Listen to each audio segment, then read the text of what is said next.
welcome to another Sequire Spotlight. I'm Jonathan Miller, Vice President of Business Development for Shrax. We're here in sunny Puerto Rico for the 2023 Sequire Investor Summit. I'm joined by Gary Evans, CEO of Evergreen Sustainable Enterprise, ticker symbol EGSE on the OTCQB. Gary, thank you so much for joining us this week. Thanks for having me, John. Absolutely. How's Puerto Rico treating you so far? I love it. I try to make it down here every time I can. I have a lot of friends here, and being an ocean guy, it's can't beat it.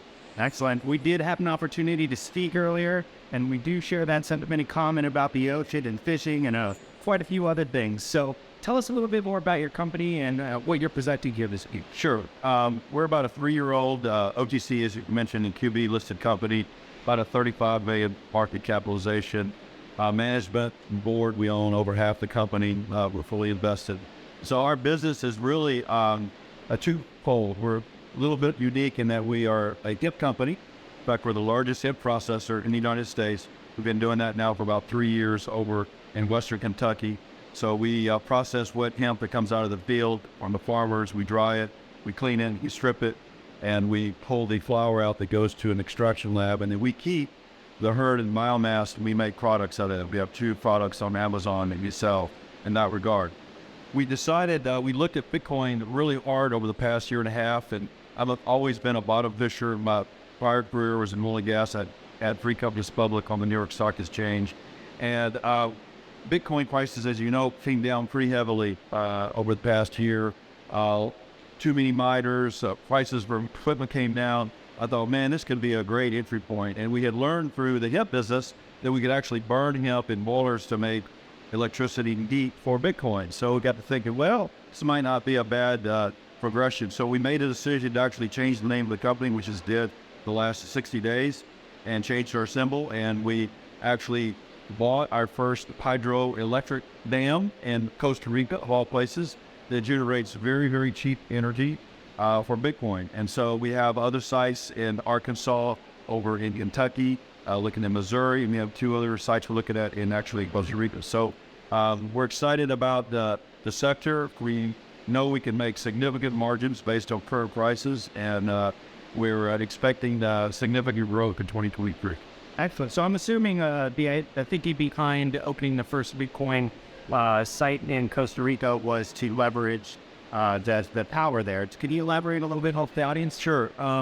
98% of all power in Costa Rica comes from hydro. Well, hydro is obviously water coming out of a dam, and there are generators there that generate electricity off the dam, off the current.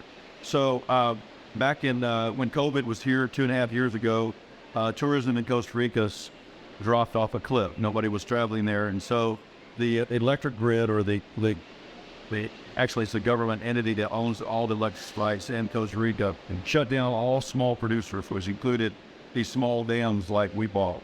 And so that created an opportunity where you had this free energy, in essence, not being utilized. And of course, Bitcoin's biggest cost of doing business is electricity.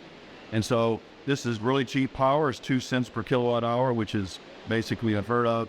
And so we bought our first facility in January. We contracted to buy brand new Bitmain machines, S19 Pros, and those are actually being shipped as we speak. And so we should be at full operation next 2 to 3 weeks. Excellent. And what's the most important part of the business plan with these small energy systems, substations? You know, the key is finding cheap energy. So what we're doing in other areas outside of Costa Rica is finding substations where the co-op or the utility built way too much power. They thought either a business was coming, or there was an industrial park or something that created that, they thought, that demand.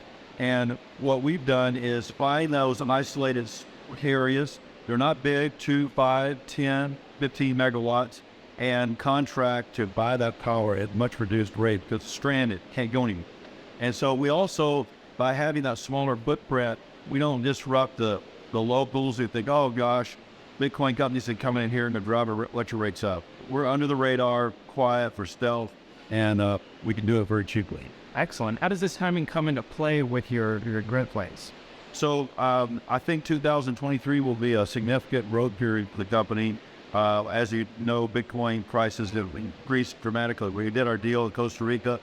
They were around 16,000. They're almost 30,000 today. So That it gives us a little juice. The cost of machines is still very, very low because there's been so many excess machines in the marketplace. So our entry level is very low, and our goal is to keep our costs as low as possible so we can have the biggest margins. All right, and we've seen several Bitcoin mining companies here this week.